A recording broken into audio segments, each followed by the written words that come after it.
என் அன்பிற்குரிய நண்பர்களே, இந்திய வரலாற்றிலே இன்றைக்கு ஒரு மிக முக்கியமான நாள். 26 ஆண்டுகளாக இந்த தேசத்திலே ஒரு அசைக்க முடியாத தலைவன் தான், யாருக்கும் அடிபணியாத தலைவன் நான், யாருக்கும் பதில் சொல்ல கடமைப்படாத தலைவன் நான். இந்த நாட்டின் எந்த அரசியல் சாசன சட்ட நிறுவனமும் என்னை கட்டுப்படுத்தாது. உச்சநீதிமன்றமா என்னை கட்டுப்படுத்தாது, நாடாளுமன்றமா என்னை கட்டுப்படுத்தாது, தேர்தல் ஆணையமா என்னை கட்டுப்படுத்தாது. எல்லாவற்றிற்கும் மேலாக இந்த நாட்டினுடைய வரலாற்று புகழ்மிக்க பாரம்பரியமான ஊடகம் அவர்கள் அத்தனை பேரையும் ஒரு பெட்டிக்குள்ளே வைத்து பூட்டியதை போல நான் நினைத்ததை மட்டும்தான் அவர்கள் பேசுவார்கள், நான் சொல்வதை மட்டும்தான் அவர்கள் சொல்வார்கள். நான் எப்படி ஒரு செய்தியை வெளியே கொண்டு வர வேண்டும் என்று நினைக்கிறேனோ அப்படித்தான் அந்த செய்தியை வெளியே கொண்டு வருவார்கள். இதற்கு ஒத்துக்கொள்ளாத ஊடகங்களை நான் விலைக்கு வாங்குவேன்.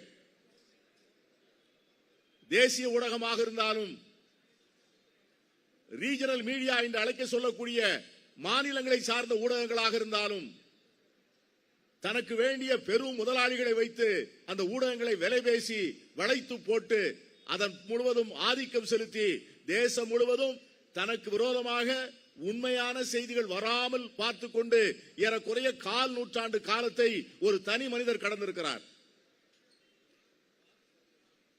அவரை யாரும் கேள்வி கேட்க முடியாது, அவர் யாருக்கும் பதில் சொல்ல மாட்டார்.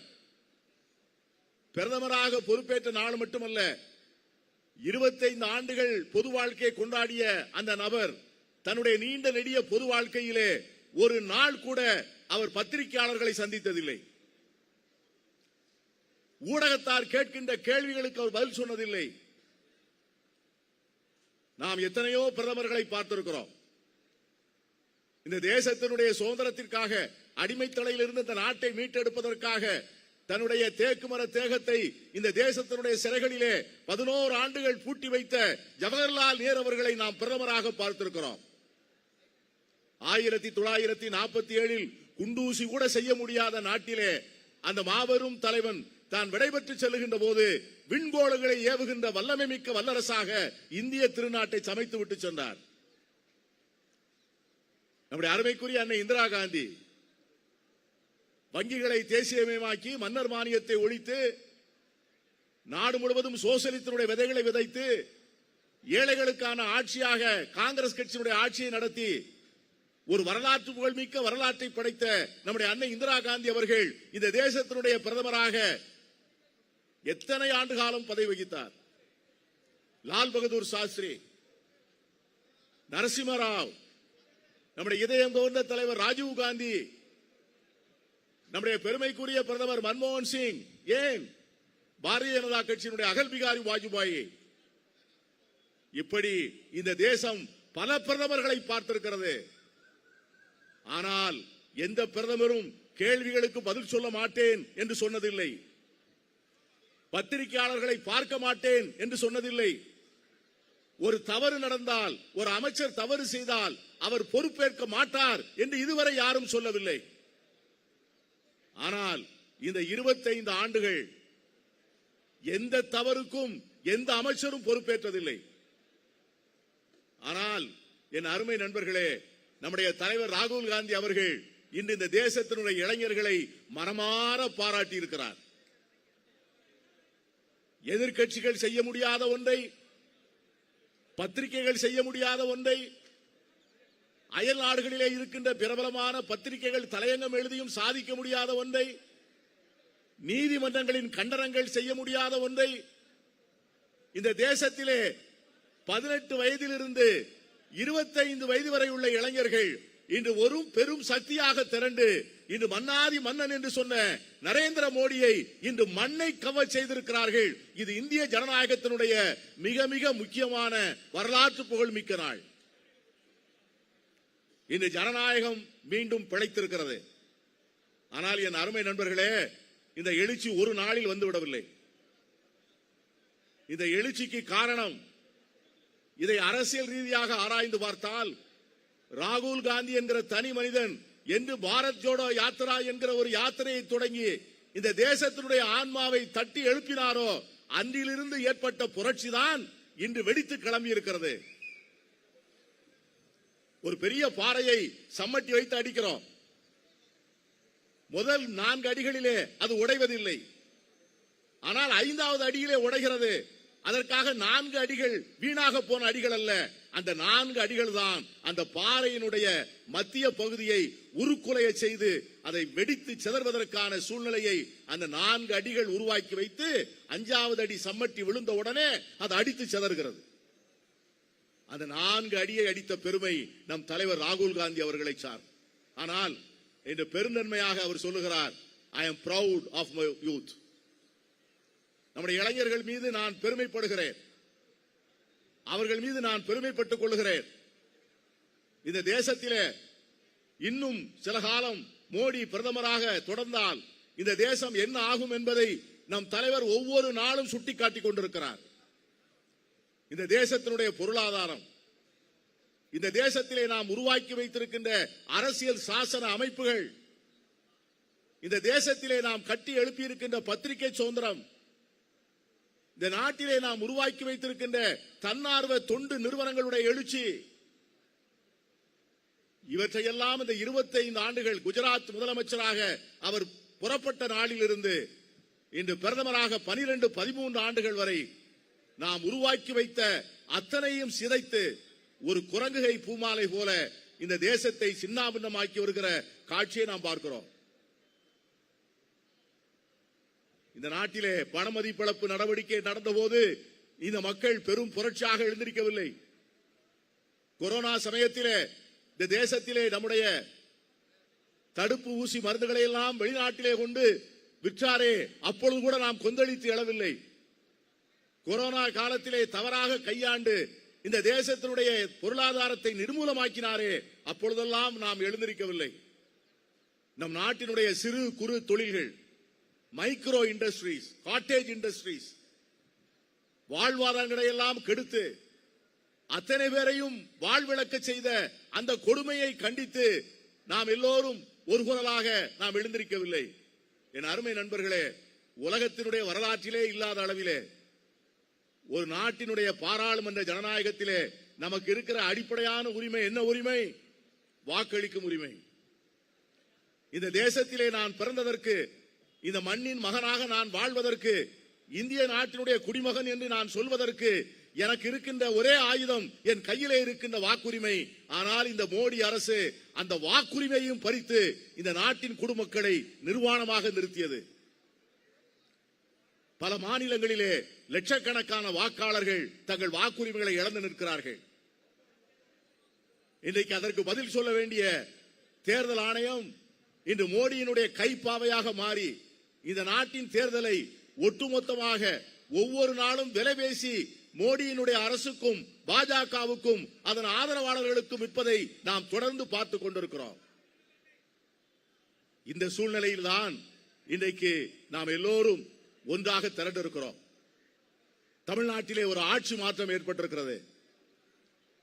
ஒரு புதிய ஆட்சி மாற்றம் வந்த உடனே தமிழகத்திலே பல்வேறு விதமான நடவடிக்கைகளை முன்னெடுக்கிறார்கள். புதிய அரசுக்கு தமிழக காங்கிரஸ் முழுமையான ஒத்துழைப்பை தருகிறது. அவர்கள் எடுக்கின்ற நடவடிக்கைகளுக்கு ஆதரவை தருகிறது. மாநில அரசு எடுக்கின்ற லஞ்சம் ஊழலுக்கு எதிரான நடவடிக்கைகளை மாநில காங்கிரஸ் கட்சி ஆதரிப்பதோடு மட்டுமல்லாமல் அதற்கு ஆதரவாக பெரும் மக்கள் இயக்கத்தை நடத்தினோம்.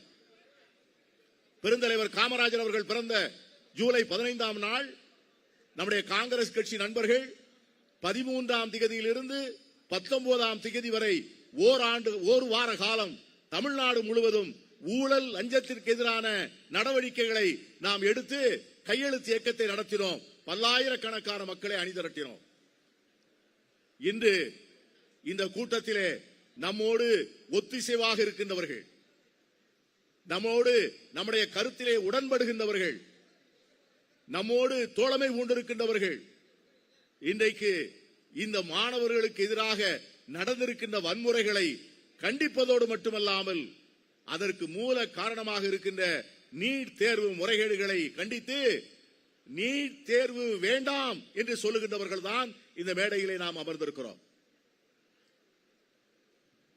எந்த நாட்டிலும் நிர்வாகத்திலே தவறுகளே நடக்காது என்று சொல்லக்கூடிய அளவிற்கு நாம் விவரமற்றவர்கள் அல்ல. காங்கிரஸ் கட்சியினுடைய ஆட்சி காலத்திலே தவறுகள் நடக்கவில்லையா என்று கேட்பவர்களுக்கு நெஞ்சை நிமிர்த்தி சொல்லுவோம், தவறுகள் நடந்திருக்கின்றன. ஆனால் அந்த தவறுகளுக்கு பொறுப்பானவர்கள் அதற்கான தண்டனையை பெற்றிருக்கிறார்கள், இல்லை பொறுப்பேற்றிருக்கிறார்கள். 1967 அதற்கு முன்னர் அதற்கு பின்னர் எப்பொழுதெல்லாம் அரசாங்கம் ஒரு தோல்வியை ஒரு தவறை சந்தித்ததோ அதற்கெல்லாம் அதற்கு பொறுப்பான அமைச்சர்கள் பதவி விலகியிருக்கிறார்கள். பல்லாயிரக்கணக்கான மைல்களுக்கு அப்பால் உள்ள அரியலூரிலே நடந்த ஒரு ரயில் விபத்துக்காக நம்முடைய மேனாள் பிரதமர் லால் பகதூர் சாஸ்திரி அவர்கள் ராஜினாமா செய்தார்கள். ஓவி அழகேசன் அவர்கள் ராஜினாமா செய்தார்கள். நம்முடைய தலைவர் வாழப்பாடியார் ராமமூர்த்தி அவர்கள் காவேரி நதி நீர் பங்கீட்டுக்காக தன்னுடைய பதவியை ராஜினாமா செய்தார். ரயில்வே துறையினுடைய உத்தியோகத்திலே ஒரு சிறிய தவறு நடந்துவிட்டது என்று பத்திரிகையில் வந்த செய்திக்காக நம் ரயில்வே அமைச்சர் பன்சால் அவர்கள் ராஜினாமா செய்தார். அரசாங்க வழக்கறிஞரிடம் தொலைபேசியிலே பேசியதே தவறு என்று சொல்லி இந்த நாட்டினுடைய சட்டத்துறை அமைச்சர் அஸ்வின் குமாரை குற்றம் சாட்டினார்கள். அதற்காக அவர் ராஜினாமா செய்தார். ஆனால் எந்த தவறு நடந்தாலும், எந்த கொடுமை நடந்தாலும், எந்த பாதகம் நடந்தாலும் நானோ என்னுடைய அமைச்சர்களோ பொறுப்பேற்க மாட்டோம் என்று சொன்ன மோடியினுடைய முகத்திரை இன்று கிழிந்து அவர் இன்று மக்கள் முன்பு அவமானப்படுத்தப்பட்டிருக்கிறார். என் அருமை நண்பர்களே, இன்றைக்கு மக்களின் எழுச்சி எவ்வளவு பெரிய காரியங்களை செய்யும் என்பதை இன்று இந்திய நாட்டு மக்கள் இந்த நாட்டு மக்களுக்கு உணர்த்தி இருக்கிறார்கள். மக்கள் ஒன்றெழுந்தால் அவர்கள் எவ்வளவு பெரிய அதிகாரத்தில் இருந்தாலும் சரி, அவர்கள் எத்தனை துரைத்தனம் செய்து இந்த நாட்டின் அத்தனை அமைப்புகளையும் அதிகார அமைப்புகளையும் தங்கள் கைகளுக்குள்ளே பூட்டி வைத்துக் கொண்டாலும் சரி, இந்த நாட்டு மக்கள் நினைத்தால் அந்த ஆட்சி அந்த அரசு ஒரு நாளில் கவிழும் என்பதை இந்த மக்கள் இன்று நிரூபித்திருக்கிறார்கள். புரட்சியாளன் சேக்குவாரா சொல்லுவான், மக்களுக்கு சக்தி வந்துவிட்டால், உணர்ச்சி வந்துவிட்டால் ஆகாயத்திலே பறக்கின்ற விமானங்களை கைகளால் பிடித்து வளைப்பார்கள் என்று சொல்லுவான். எரிய வருகின்ற குண்டுகளை கைகளால் தாங்குவார்கள் என்று சொல்லுவான். அதை போல இந்த நாட்டு இளைஞர்கள் சமூக தொடர்பு சாதனங்களை கருவிகளாக வைத்துக் கொண்டு மோடி அரசினுடைய முகத்திரையை கிழித்து அவர் சொல்லுகின்ற உண்மைக்கு மாறான அத்தனையும் எவ்வளவு பெரிய அபாண்டம் என்பதை ஒவ்வொரு நாளும் புள்ளி விவரங்களோடு தெரிவித்து இன்று அவர்களை பணிய வைத்திருக்கிறார்கள். ஒரு பெரிய வெற்றி கிடைத்திருக்கிறது மக்கள் எழுச்சிக்கு, மக்கள் சக்திக்கு. அதை கொண்டாடுகிற வகையில்தான், அதை மக்களுக்கு நினைவூட்டுகிற வகையில்தான் இந்த பொதுக்கூட்டத்தை நடத்துகிறோம். இன்னும் அடைய வேண்டிய தூரம் நிறைய இருக்கிறது. நாம் அடைய வேண்டிய இலக்குகள் நிறைய இருக்கின்றன. ஒன்றை மட்டும் சொல்லுவோம், நம்முடைய தலைவர் ராகுல் காந்தி அவர்கள் இன்று மிக தெளிவாக சொல்லி இருக்கிறார், தர்மேந்திர பிரதான் அமைச்சராக இருந்து பதவி விலகுவது என்பது ஒரு துவக்கம் தான். It's a good beginning. ஆனால் இந்திய நாட்டினுடைய கல்வி திட்டத்தையே மாற்ற வேண்டும். சமீப காலமாக இந்த கல்வி திட்டத்திலே ஊடாடி இருக்கின்ற வகுப்புவாத அரசியலை முன்னின்று நடத்துகின்றவர்கள் கல்வி நிறுவனங்களை கைப்பற்றிக் கொண்டு மாணவர்களை சமஸ்கிருதமயமாக்கிக் கொண்டிருக்கிறார்கள். சான்ஸ்கிரிட்டைசேஷன். பல்கலைக்கழகத்தினுடைய துணைவேந்தர்களாக யார் நியமிக்கப்படுகிறார்கள் என்று சொன்னால் RSS இயக்கத்தினுடைய பிரச்சாரகர்கள் துணைவேந்தர்களாக நியமிக்கப்படுகிறார்கள். கணிதமும் அறிவியலும் பூகோளமும் சரித்திரமும் உலக நாடுகள் தழுவியிருக்கிற புதிய தொழில்நுட்பத்தையும் படிக்க வேண்டிய மாணவர்களை வான சாஸ்திரம் படியுங்கள், கைரேகை படியுங்கள், சாதக குறிப்புகளை படியுங்கள், இதிகாசங்களை படியுங்கள் என்று சொல்லி அந்த கல்வியினுடைய முனைப்பை மழுங்கடிக்க செல்கின்ற ஒரு கல்வி முறையை பார்க்கிறோம். நம்முடைய அருமை தம்பி IUML தேசிய செயலாளர் நாடாளுமன்ற உறுப்பினர் நவாஸ்கனி அவர்கள் வந்திருக்கிறார்கள். அவர்களை மனவாக வருக வருக என்று வரவேற்கிறேன். அந்த கல்வி திட்டத்தை மீட்டெடுக்க வேண்டும். என் அருமை நண்பர்களே, நாம் உருவாக்கி வைத்த கல்வி முறை வேறு. இன்னைக்கு அமெரிக்காவிலே போய் கலிபோர்னியாவிலே சிலிகான் வேலியில அங்க இருக்கின்ற கூகுள், மைக்ரோசாப்ட், இன்னும் பெரிய நிறுவனங்களிலே தலைமை செயல் அதிகாரியாக இருக்கின்றவர்கள் யார் என்று பார்த்தால் அவர்கள் சொல்லுவார்கள், நான் இந்தியாவிலிருந்து வந்திருக்கிறேன், IIM இல் படித்தேன், IIT படித்தேன் என்று சொல்வார்கள். Indian institute of technology, Indian institute of management, Indian institute of science. என் அருமை நண்பர்களே, இந்த நிறுவனங்களை எல்லாம் இந்த நாட்டுக்கு துவக்கி வைத்தது யார் தெரியுமா? பண்டித ஜவஹர்லால் நேருவினுடைய காலத்திலே முதல் கல்வி அமைச்சராக இருந்த மௌலானா அபுல் கலாம் ஆசாத் அவர்கள் தான் இந்த IIM, IIT, IIC உருவாக்கினார். ISRO நிறுவனத்தை உருவாக்கினோம். வானத்திலே விண்கோளை ஏவுகின்ற புதிய தொழில்நுட்பத்தை உருவாக்கினோம். 256 பொதுத்துறை நிறுவனங்களை உருவாக்கினோம். அதிலே வேலை வாய்ப்புகளை எல்லோருக்கும் கொடுத்தோம். பிற்படுத்தப்பட்டவர்களுக்கு, மிகவும் பிற்படுத்தப்பட்டவர்களுக்கு, ஒடுக்கப்பட்டவர்களுக்கு, பட்டியலின மக்களுக்கு என்று கொடுத்தோம். ஆனால் இன்று வேலை வாய்ப்புகளை பிடுங்கிக் கொள்கிறார்கள். பொதுத்துறை நிறுவனங்களை நாள்தோறும் கூவி கூவி விற்கிறார்கள். இதையெல்லாம் தடுத்து நிறுத்துவதற்காகத்தான் எழுச்சியோடு இங்கே கூடியிருக்கிறோம். நம்முடைய மாணவர்களை காயப்படுத்திய நேற்றைய தினம் நம்முடைய தலைவர் ராகுல் காந்தி அவர்கள் பெரிய நேஷனல் சேனல்ல வர்றதில்லை இந்த நியூஸ்லாம். ஒரு மாணவர் அவருடைய உடம்பிலே பெல்லட் குண்டுகள் பாதிக்கப்பட்டிருப்பதை நம்முடைய தலைவர் ராகுல் காந்தி அவர்கள் அப்படியே வீடியோவிலே காண்பிக்கிறார். அந்த இளைஞனுடைய உடம்பு முழுவதும் பெல்லட் குண்டால் துளைக்கப்பட்டிருக்கிறது. இந்த தேசத்து மாணவர்கள் மீது பெல்லட் குண்டுகளை பிரயோகிக்கக்கூடிய அதிகாரத்தை எந்த சட்டமும் மோடிக்கு வழங்கவில்லை. அப்படி அவர்கள் மேல் அந்த ஆயுதங்களை பயன்படுத்துவது கொலை குற்றத்திற்கு சமம். அவர்கள் மீது நடவடிக்கை எடுக்க வேண்டும். இதையெல்லாம் செய்த பிரதமர் மன்னிப்பு கேட்க வேண்டும். ஆகவேதான் என் அருமை நண்பர்களே, இன்று எழுச்சியோடு கூடியிருக்கிறோம். நம்முடைய அருமை தம்பி மாணிக்கம் தாகூர் அவர்கள் பொறுப்பேற்ற பிறகு நடத்தப்படுகின்ற முதல் அரசியல் நிகழ்வு இவ்வளவு எழுச்சியோடு பொதுக்கூட்டம் போல நம்முடைய தோழமை கட்சிகளோடு நடக்கின்ற நிகழ்வு இவ்வளவு அற்புதமாக நடப்பது என்பது மிகப்பெரிய உற்சாகத்தை தருகிறது. வரக்கூடிய நாடாளுமன்ற தேர்தல், வரக்கூடிய உள்ளாட்சி மன்ற தேர்தல், இந்த அணியிலே இருக்கின்ற நாம் ஒவ்வொரு நாளும் பொழுதும் நம்முடைய மக்கள் சக்தியை திரட்டுகின்ற பணியிலே ஒன்றாக இருந்து ஒரே கொள்கை சித்தாந்தம் உடைய நாம், ஒரே சிந்தனையிலே ஒருமித்திருக்கிற நாம் இன்று பாசிச அரசை வீழ்த்த வேண்டும் என்று இந்த கங்கணத்திலே கைகோர்த்துக் கொண்டிருக்கக்கூடிய ஜனநாயக சக்திகள், மதச்சார்பற்ற சக்திகள், சமூக நீதி சக்திகள் தொடர்ந்து ஒன்றிணைந்து போராட்டத்தை முன்னெடுக்க வேண்டும் என்று கேட்டுக்கொண்டு இந்த சிறப்பான நிகழ்வை இவ்வளவு சிறப்பாக ஏற்பாடு செய்த நம் நண்பர்கள் அத்தனை பேருக்கும், இதை முன்னின்று நடத்திய நம்முடைய அன்பிற்குரிய சகோதரர்கள் அத்தனை பேருக்கும் நான் ஒருவர் பேரை சொன்னால் ஒருவர் பேரை விட்டு விடுவேன்.